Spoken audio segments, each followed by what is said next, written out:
A Wikipédia é confiável? Preview.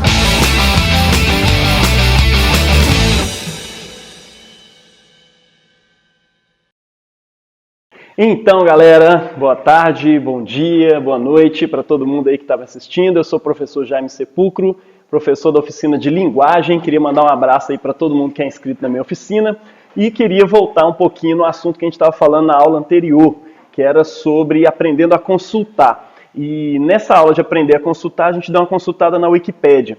E aí surgem alguns problemas, né? Por exemplo, essa questão que a gente falou no início, né? A Wikipédia é confiável? Primeiramente, acho que é importante a gente conversar sobre o que é a Wikipédia, né? A Wikipédia, velho, ela é uma enciclopédia que é multilingüe, ou seja, ela não é só em português, você tem ela em várias línguas.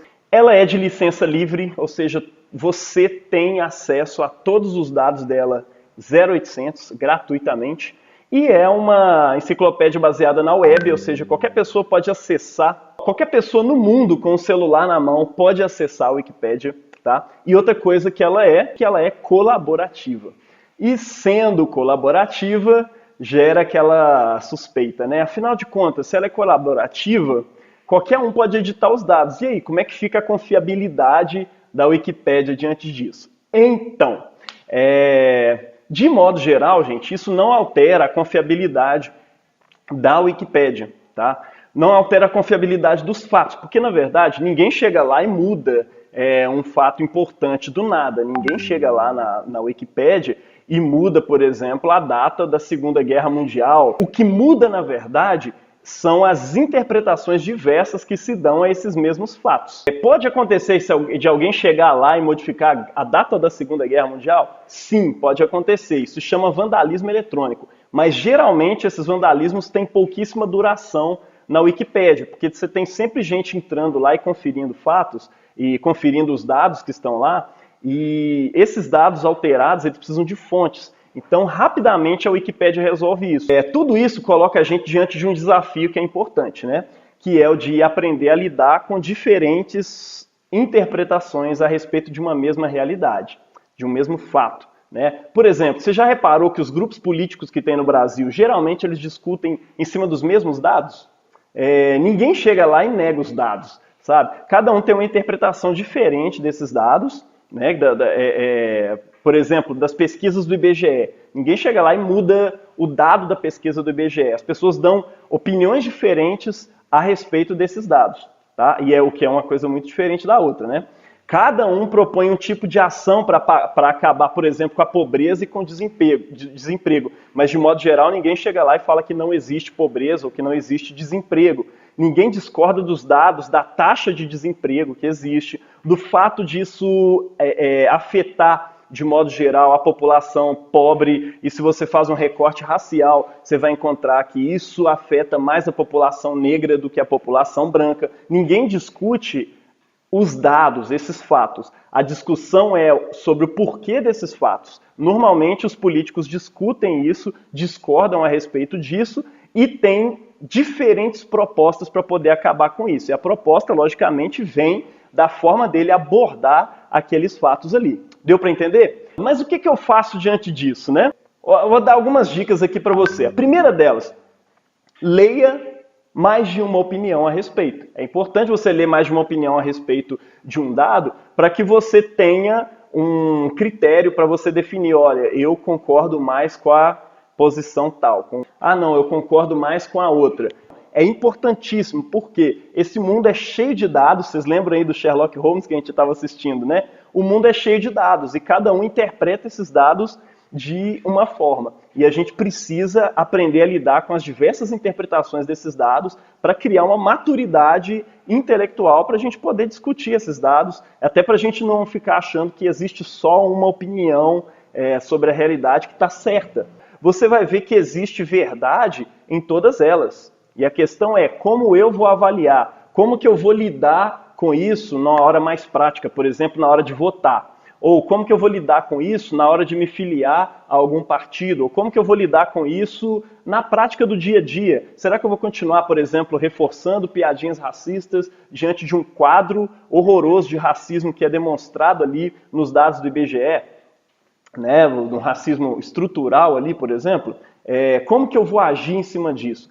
Bom, segundo conselho aí para você, uma segunda dica importante, vai atrás das fontes para ver se você considera elas coerentes. Quais são as fontes que são citadas pela Wikipédia? Geralmente são livros, artigos de blogs, artigos de jornais, artigos de revista, tá? Vai atrás disso, isso é importante, tá? Para você ver, ó, de onde que é, qual revista que é, qual que é a opinião política dessa revista, qual que é a opinião econômica dessa revista, desse blog. Afinal de contas, tudo isso é importante na hora da gente avaliar, de a gente abordar esses dados.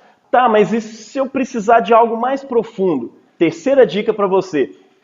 Vai atrás de trabalhos científicos sobre o tema. E tem uma diferença muito grande aí entre trabalhos científicos e o trabalho de jornais, de sites, de blogs e tudo mais. Os artigos de revista, jornal, blog, site, essas coisas todas, tendem a ser, mais superficiais. Eles tratam o fato de modo mais superficial, não tem tempo de ficar lendo a metodologia, como que a pessoa chegou naqueles dados e como é que aconteceu aquilo tudo. Essas pessoas querem uma informação mais fast food, uma informação mais rápida. Né? Quantas pessoas morreram até hoje com Covid-19? Quando que é a previsão para isso acabar?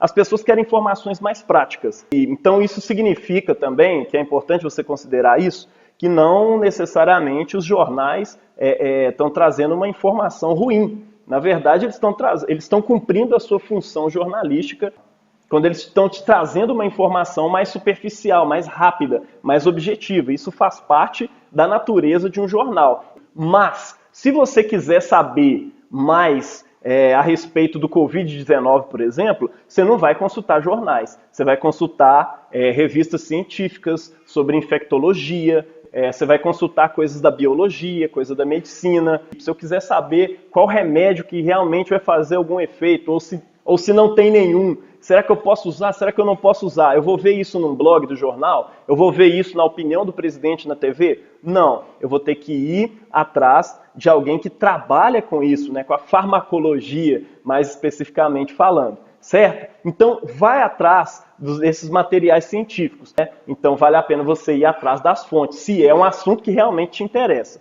Afinal de contas, o trabalho científico é neutro? Tem neutralidade ou não tem? Vamos ver isso no próximo vídeo. Mas, algumas verdades aí sobre os trabalhos de comunicação científica, né? Os TCCs, as dissertações, as teses de doutorado, as dissertações de mestrado, os artigos científicos, tá? Eles tendem a ser mais aprofundados sobre os assuntos do que eles tratam. Tá? Eles se aprofundam mais em cima daquele tema, em cima daquele assunto. Você precisa de dados e precisa de análise de dados e precisa apresentar qual é a teoria da qual você está partindo para fazer aquela análise que você está fazendo, qual que é a metodologia que você usou para poder chegar naqueles dados e para interpretar esses dados. Então a coisa é muito mais rigorosa e por isso é mais longo também. Ler um artigo científico não é a mesma coisa de você ler um artigo de jornal, de revista. Um artigo científico normalmente tem umas 20 páginas. Um artigo de revista tem 1 ou 2 páginas, às vezes meia página. Né? Mas se você pega uma tese, ela vai ter entre 100 e 200 páginas. Tem algumas que tem 500, 600. Né? Não tem limite para isso. Então, assim, são trabalhos, são tipos de trabalhos que se aprofundam mais no conhecimento sobre o assunto e na análise do assunto. Então, digamos assim, eles são mais confiáveis do que você ir lá na Wikipédia. Ah, tá, mas isso torna a Wikipédia inválida ou não necessária? Não, pelo contrário. Muita gente que está escrevendo artigo precisa consultar informações. Muita gente está lá escrevendo a tese de doutorado, a sua dissertação, lá, o seu TCC, precisa de uma informação rápida, uma informação fast food. Ai, cara, eu não lembro a data de tal coisa assim, mas eu estou escrevendo sobre isso. Ah, eu não lembro exatamente o que aconteceu, mas eu estou escrevendo sobre isso. Essa galera vai lá na Wikipédia e acaba consultando dados lá.